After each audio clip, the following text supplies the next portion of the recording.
What's going on, guys? It's your man Ed Hayes here, back for another video. And in this one, guys, I'm about to put y'all on game on how to increase your assignment spreads if you're trying to make more money as a wholesaler out here. I've been out in the game for a while, and I know that most wholesalers are kind of barely even just getting by, right? So in this video, I want to talk about how to really increase that assignment spread, how to go from, let's say, $5,000 to $12,000 per deal to, $20, $30, $40,000 plus per deal as you're out here wholesaling houses, guys. So let's not waste any time. Let's jump right on into it. Now, the first tip that I have for you all is choosing your markets wisely. The area that we actually choose to wholesale in is going to make a massive difference on how much money we can make. As they always say, location is everything. So you want to be choosing markets where the ARV is going to be somewhere between the range of $250,000 to $500,000. That's kind of like the sweet spot right there. Now, you can be in markets where the ARV is into the millions as well, such as like California, New Jersey, New York, certain areas in Florida. You're going to find these super high markets as well. So put yourself in position to win. If you're only wholesaling in areas like Detroit or Mississippi or Alabama and stuff like that, your ARVs are only going to be so high. Maybe you're at a $90,000 ARV. You're not going to be able to get a $30,000, $40,000 assignment spread unless you're damn near taking the property from the seller, right? There's just not going to be enough room. So you want to stick to the markets that can pay you the most bang for your buck. Also, you want to make sure that that market is going to be within about 45 minutes of a major metro. You don't want to be messing with these properties that are just out in the boonies somewhere. You want to be working with stuff in areas where people actually want to live. Not out in the boondocks in these rural areas. Typically, it's going to be a lot harder to find a buyer, let alone a buyer that's going to pay more than the typical assignment fee. Now, the next strategy I have for you all is going to be doing double closings. If you're not familiar with double closings, essentially a double closing is where you actually purchase the property leveraging transactional funding. Shout out to doubleclose.com. That's what I use for my transactional funding. But essentially, you actually buy the property on the A to B side, and then you sell the property to the buyer on the B to C side. Very often, this can help you avoid any conflicts or drama that you may face at the title company once the seller realizes how much money you're going to make, or the buyer realizes how much money they're paying for this property. That can cause issues and deals. Just because they're at the closing table doesn't mean that it's actually going to get through the closing table. You have to make sure that things go as smoothly as possible. I've seen a ton of deals collapse literally at the closing table because the seller didn't want to see the wholesaler make that much money, or the buyer didn't want to pay that wholesaler's fee. So to avoid that, you'll use a transactional lender. You'll do a double closing on the property, and therefore you could protect more of your spread. Granted, there is a fee for that. You're typically going to be paying about 1 to 2% for the transactional lending. So make sure that there's enough spread already on the deal to where it actually makes sense for you to do a double closing. Now, this next one is something that I don't really see a lot of wholesalers doing in general, and that's going to be doing an actual discovery on your buyers, having a conversation with your buyer and figuring out what types of properties they typically like to buy. So if you're having a conversation with this guy, John, and John's like, yeah, I like to buy single families, and typically the profit that I want to earn off that single family is around $50,000. Well, if you've done that discovery in advance of finding the property, when you actually do speak with that buyer, now you can call them back and be like, hey, John, I got something that fits you perfectly. And when you do have something that fits a buyer perfectly, typically you have to do way less negotiating to get the property sold for the price point that makes sense for you, so you can get that maximum spread on the deal. You want to know what's ideal for the buyer, so if you do bring them something that literally directly matches what they said that they wanted, you don't have to feel bad. You don't have to be trying to negotiate. You can be like, hey, look, John, you're going to make $35,000 on this property. You're going to make $50,000 on this property. This is exactly what you said that you wanted, and I brought it to you. Now, the next tip that I have for you all is going to be being as knowledgeable as possible about the markets that you're actually operating in. This is going to be super important. When you're actually talking to buyers, they need to know that you know enough about the area that you can be a knowledge broker to them, essentially. You want to be telling them, hey, yeah, I know that there's a park down the street. They're building a so-and-so right down the street from there, things like that. You want to be a knowledge broker. You want to know enough about that market to actually be able to sell it. At the end of the day, we're salespeople. We have to be able to sell these properties. And if you don't have like kind of like the requisite knowledge about the property, then you're just hoping and wishing that the buyer does. Sometimes we have to sell these deals and we have to convince people to do what we want them to do, which means that the more knowledge that you have about these properties, the better position that you're going to be in to get it sold. So not only do you want to know everything about the market that the property is in, you want to know everything about the property as well. How's the major mechanicals? Does it have foundation issues? What's the situation with the seller? Things like that. Buyers are going to want to know this, and the more knowledge that you have about the property, the less conversations you have with that buyer to actually get the deal sold. You don't want to come off as a middleman or someone that's just not knowledgeable about something that they're trying to sell.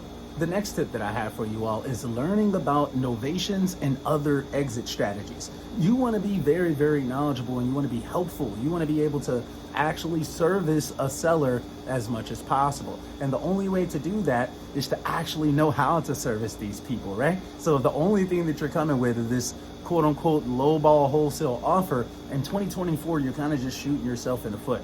You want to understand seller finance deals. You want to understand sub 2 novations. You want to know how to piece these deals together and be able to help sellers as much as possible.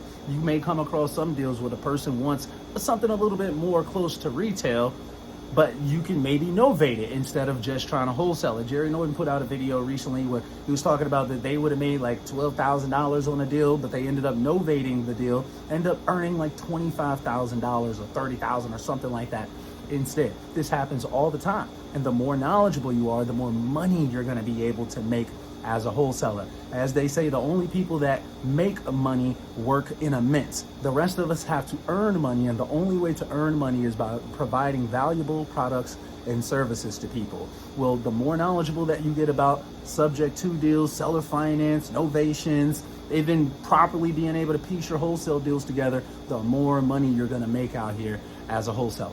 I highly recommend that you check out channels like Jerry Norton's channel. Jerry Norton has entire series with people like Pace Morby, Novation King. These guys are dropping all of the sauce about how to actually piece together these creative deals if you're interested.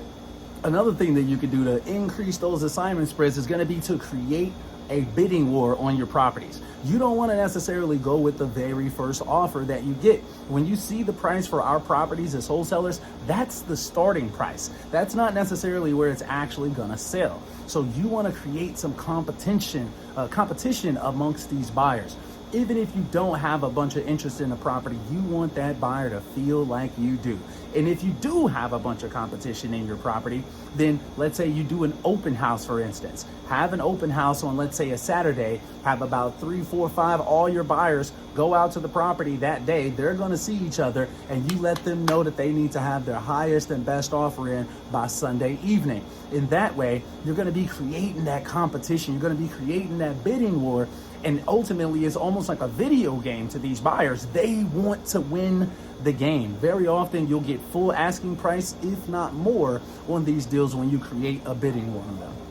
Another tip that we're using right now on a deal that we have out in New Jersey is getting more money on our assignment spread by asking for more money for more time to close. So right now we have a deal in New Jersey where we want to get this thing sold as fast as possible. It's about a $200,000 spread. We want to get this thing we want to get that money in our pocket right away, right? So what we're doing with the buyers is that we're telling them, hey, if you can close within 30 days, this is going to be the price. If you need 60 days, this is going to be the price. If you need more than that, it's going to be even higher. So these are ways that you could go out there and start increasing your spreads by putting a time clock on these buyers. We all want to get paid as quickly as possible. As a wholesaler, we're trying to get in, out, and get some quick turn cash as fast as possible. We don't want to just be holding on to these deals indefinitely.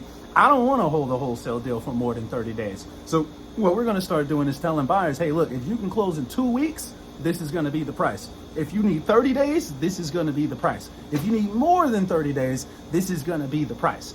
And you can leverage that, especially if you actually have a good amount of traction and interest in your property.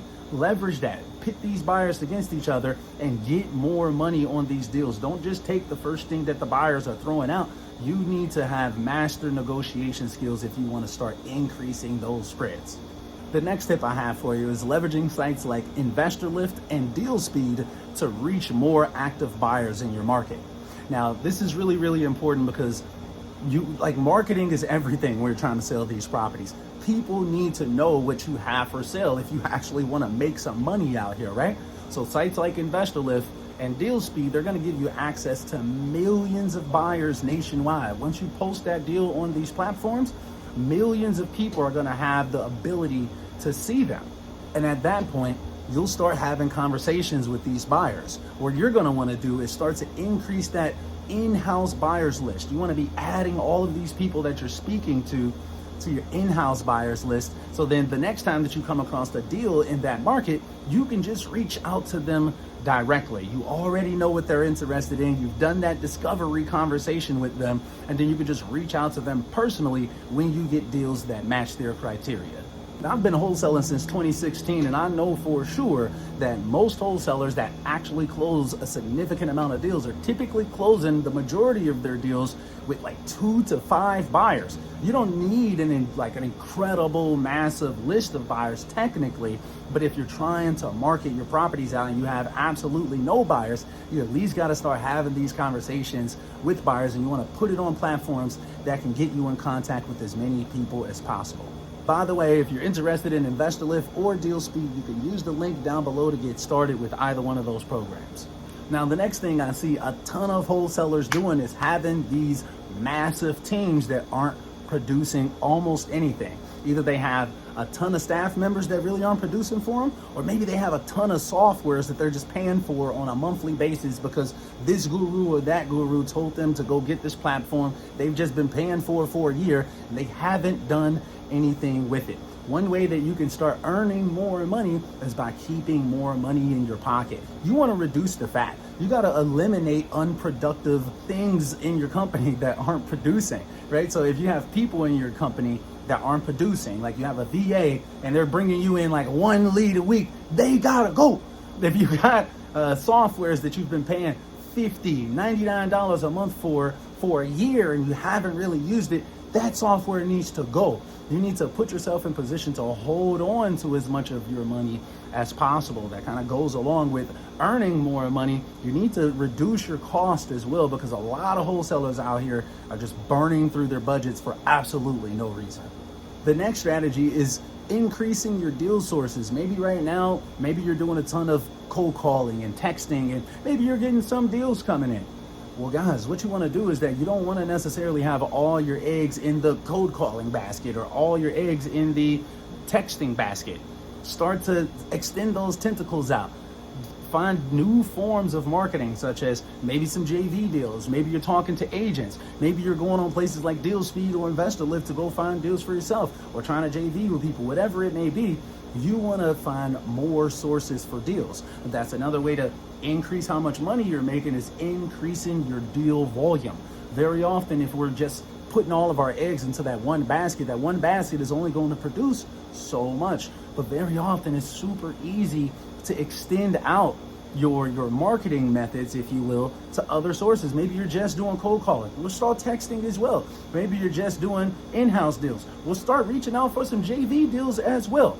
Put yourself in position to win long term. If you're not doing pay-per-leads or whatever, like pay-per-lead companies, check out the pay-per-lead companies. If you're not running ads, start doing PPC on Google. There's so many different methods of marketing to get out here and get a bag, and all of them work.